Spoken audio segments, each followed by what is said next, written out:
ingegno indiscreto, spaventosi consigli, orridi detti. Opportuno rimedio ai tuoi difetti.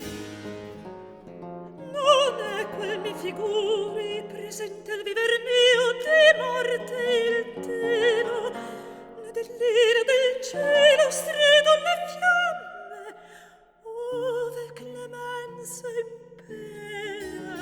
Pur delusa pietà divien severa, e se da marchittana così caldo desio t'avvampa in seno, cangia l'oggetto al core, cangia l'oggetto al cuore, né più cieca resisti al sacro amore.